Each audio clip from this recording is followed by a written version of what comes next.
thank you very much for being with us. And just first of all, the march you're threatening now if no new elections are announced. What do you hope to achieve? Well, Mark, what every Democrat hopes to achieve from a peaceful protest.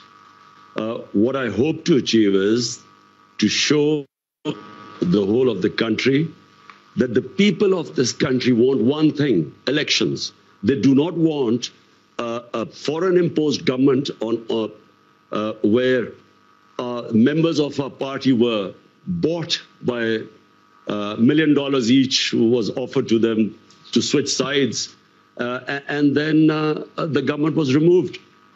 And so therefore we feel that rather than someone else imposing a government on our country, let the people of this country decide whoever they want to lead them. But you were toppled, you say, by a Western conspiracy. You called it, I think, US-backed regime change. I mean, it's quite a claim. What evidence do you have? What do you base that claim on? Well, as the Prime Minister, I get a cipher. Cipher is a secret message sent by your ambassadors. They are sent to the Foreign Office. It's like in WikiLeaks. You know, WikiLeaks was when they broke the code, so the secret messages were relayed to the public. So I get a cipher from my ambassador in the US, and it's an official meeting he has with this American undersecretary or whatever, Donald Lu.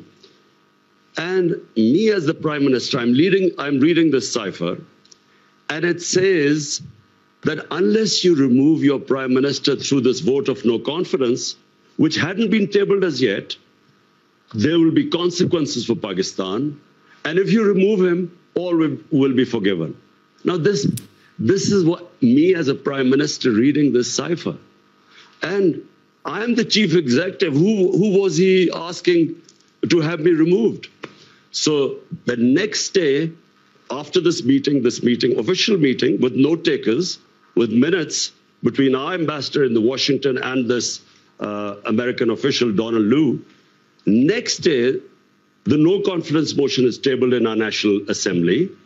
And then members of our party, which I told you were offered these huge sums to switch sides, they start leaving our party. Our allies leave our party. And just to remind you that at this time, in the last 2 years, Pakistan's growth rate was 5.6% last year. This time was 6%. It is one of the highest growth rates in Pakistan's history. Right. Our industry was booming, exports record, remittances record, tax collection record.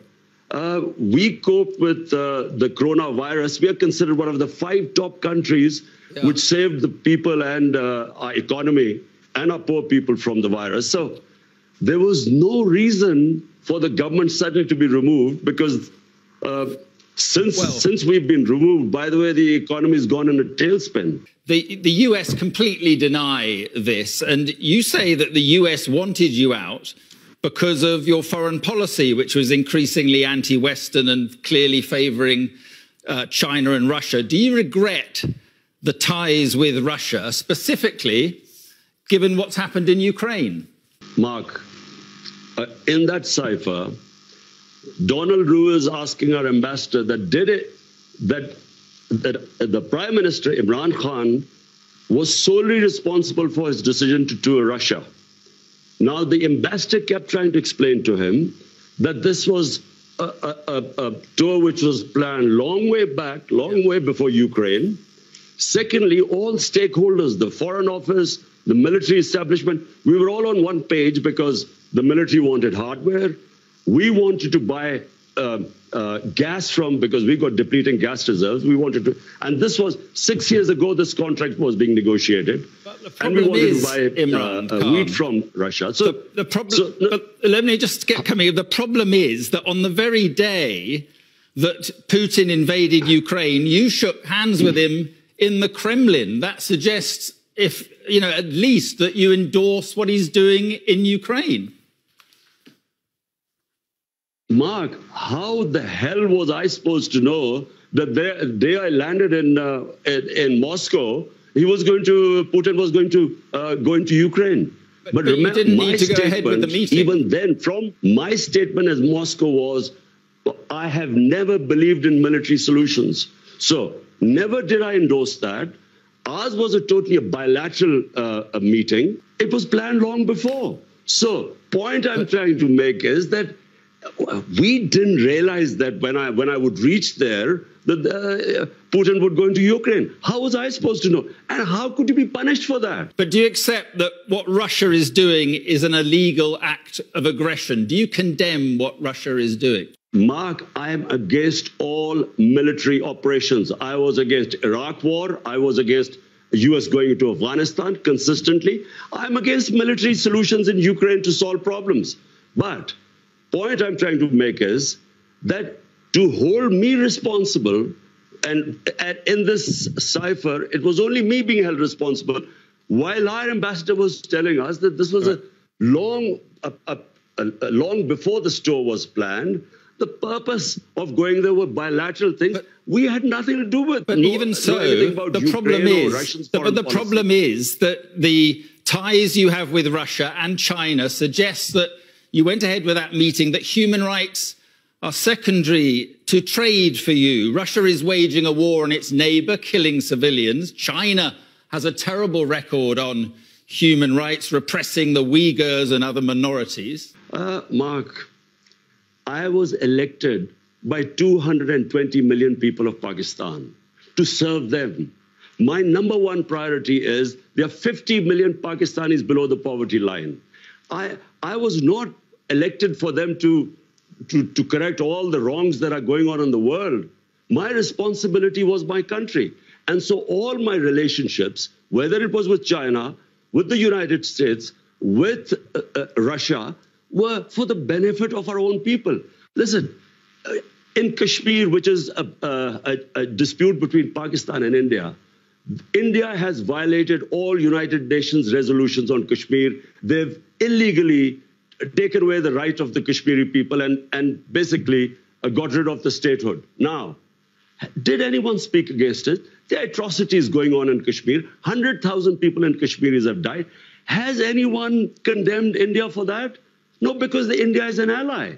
Allow us to be neutral too so that we can look after our own people.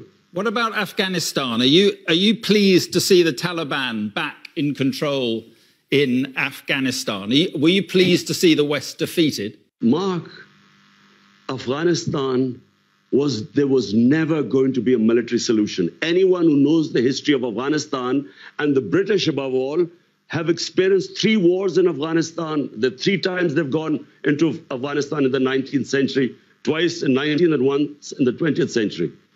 There was never going to be a military solution. People like us who kept saying that this is not, you will not solve Afghanistan problem by bombing them or sending your military, we were called pro-Taliban.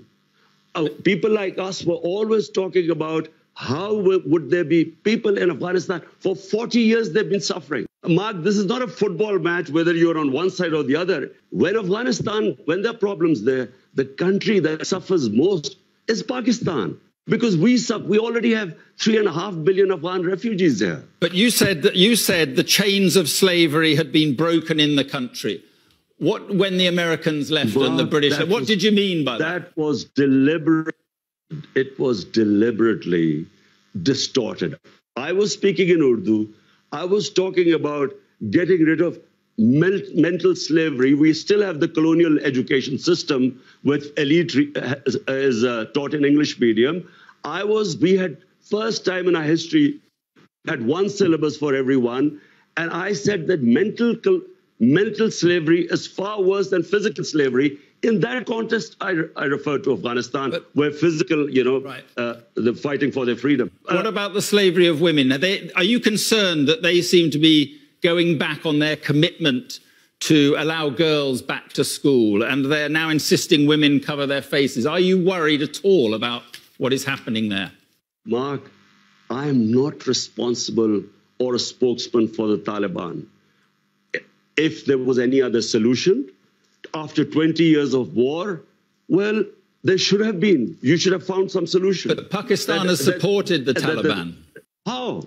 Who says this? By harbouring Taliban fighters inside Pakistan. Do you know something, Mark? There is so much propaganda and ignorance about this whole Pakistan-Afghanistan situation. Pakistan lost 80,000 people. No country which supported the US in the war on terror gives as many sacrifices as we did. The only reason we lost 80,000 people was because we joined the US war on terror. Because the US was trying to find a military solution in Afghanistan where none existed, we were blamed. A country that gives sacrifices, we were blamed for the lack of success in Afghanistan. What is happening in Afghanistan has nothing to do with us. The fact is that a war in Afghanistan meant 5 million refugees at the beginning in the 80s. We have 3.5 million refugees. We had what were the Pakistan Taliban who were fighting against our state. We still have terrorism as a result of participating in the US war. For Pakistan to be blamed, there are 3.5 million refugees. Mark, how do you stop? How do we know who would go across and be with the Taliban? How? Right. So Pakistan first time we fenced our border. There was open border before. So now 3.5 years, we have fenced the border. But please do not blame Pakistan. Pakistan is the collateral damage of Afghanistan. Okay. Just finally, on the elections you want, do you think that people power, you're talking about 2 million people, do you honestly think that people power can take you back to power? I'm not showing the 2 million people coming out in Islamabad so I would get back into power. All we are saying is that there are two problems. One is that this is an imposed government through a regime change by Washington. Number two, they're criminals. 60% of the cabinet is on bail. The prime minister and the chief minister were about to be sentenced when they were made the chief minister and prime minister. It's an insult to this country. All we are doing is peaceful protest. Okay. We feel, let the people of Pakistan decide who they want to elect. Let's not have an imposed government from outside. Okay. Well, as I say, the Americans deny that. But listen, Imran Khan, thank you very much for being with us this evening. Thank you. Thank you, Mark.